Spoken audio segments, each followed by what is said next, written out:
As you will all remember, I was extremely upset when my nice new oil gauge arrived with a broken lens. And looking at the thickness of this lens, I'm surprised it was broken. I wouldn't be surprised if this was broken before it was even put in the box. Some given man handled it, but I don't know that for a fact.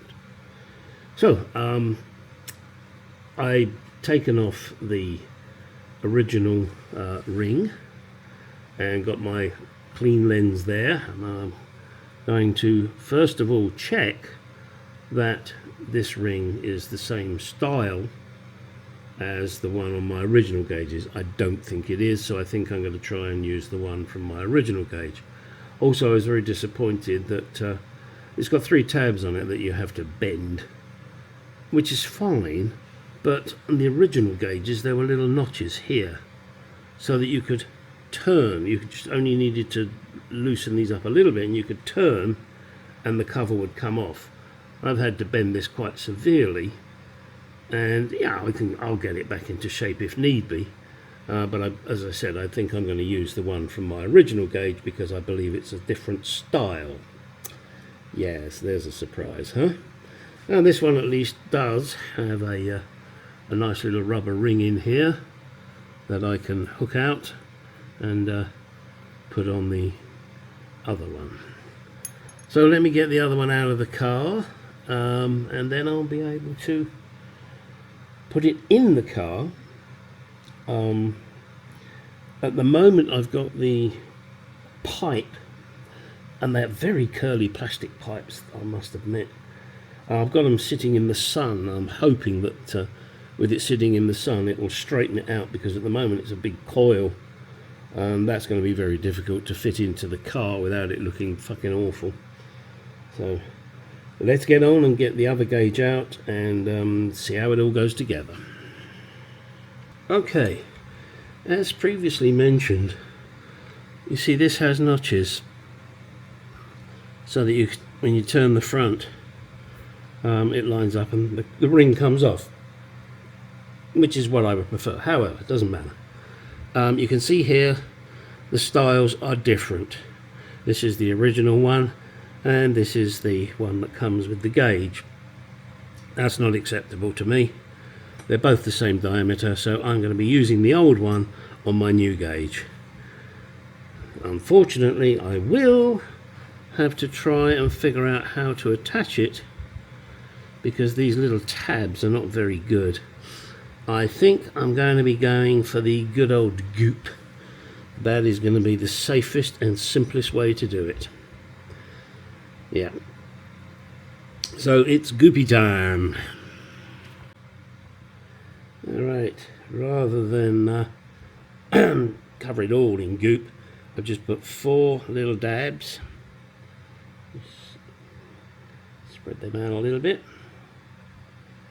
And yeah, I'm not worried about it seeping through because when it's dry I will then clean it up.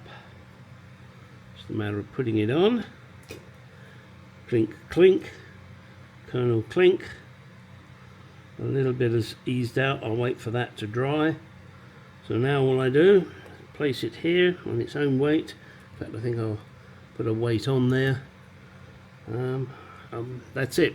Now when that's dry, then I can fit it into the car. Alright, if anybody out there needs an original oil pressure gauge that does work, but has a slightly different bezel on it, contact me and we'll come to an arrangement. Okay, this gauge came from Merlin Motorsports. They're based in Chippenham, in Wiltshire, or Wiltshire. What did it cost me? It was £75 plus $15.50 in shipping, bringing me a total of £91 and $10. Now that's quite a lot of money. Sorry, £91 and 10 pence. I've been in America too long. No, I haven't. I need to be here the rest of my life. Well, I will be. Sorry, digressed. it was expensive, but it's a good gauge. It comes with everything you need. Yes, the bezel, whatever you want to call it, is a wrong shape for a classic car, but it fits other cars, not just mine. And look at this, the glass they sent me, because you know the previous one was busted, was inside here, and lots of padding like this kind of stuff here, wrapped in this stuff here, and the whole box was packed full of styrofoam. They really wanted to make sure I didn't have another reason to complain. And I don't blame them, because that cost them money to send that. Now, okay, you know, the glass probably was only a few pence for them, but, you know, it got my problem solved. And I'm sure now they're going to be very careful about inspecting stuff before they ship it. And I've suggested to them that they make sure that the glass side is facing into the middle of the box, therefore reducing any odds that the postal services can destroy it. And it always comes in a nice little box and nicely done, as they say.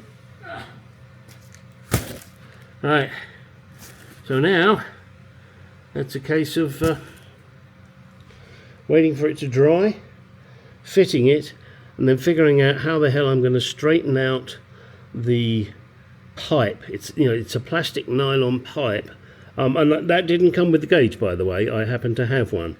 If you want it, you can order it, but I didn't need to do that. I already had, well, in fact, I had two. So I'm just trying to get that straightened out now. Could take a little while. I've got it out in the sun. I've got weights hanging on it, and well, we'll see how it goes. And I'll let you know in another episode. Well, here they are. This is the old one. This is the new one. This is the new bezel. This is the old bezel. I don't think that looks too bad. Now, I know it's not identical, but I think that's pretty fucking good. I'm going to be quite happy with that, and only a person like me who knows these gauges will spot the difference. And I will now have an oil pressure gauge that works.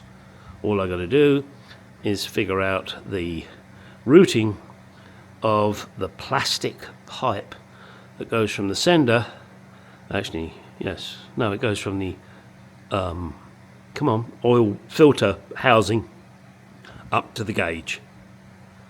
Not bad, huh? What do you think? I think they look pretty fucking good.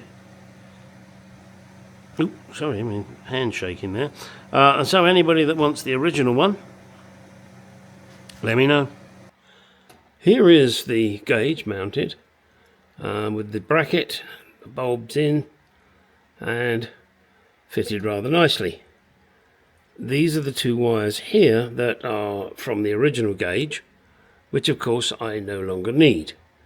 Now I could, you know, put tape around them. That's a bit yucky. My intention is to use a bit of heat shrink, piece of heat shrink, and protect them that way. Let's see if it works. Well, there it is, heat shrunk. That ain't going nowhere, and it's perfectly safe. So that they didn't touch and cause a problem inside here that I couldn't see, I turned the spade so it was facing that way, or the shovel or whatever it was. This is the ring here, and then there's the spade connector there. They're not touching. So now let's see how it all looks mounted in the dash. Well, there it is, now mounted. Haven't got the pipe connected to it yet, but that won't be far away. I think that looks pretty fucking good. What do you think? Comments below. I really do think that looks pretty darn good in there. Whoops, no, that's not what I wanted to do. Let's try this, shall we? There we go. So there she is, mounted next to the water gauge. They don't look that fucking different, do they? I think I can be quite happy with that. Yep, definitely. I'm not going to complain about that. Nice. Now get out in that garage. Go do some shit.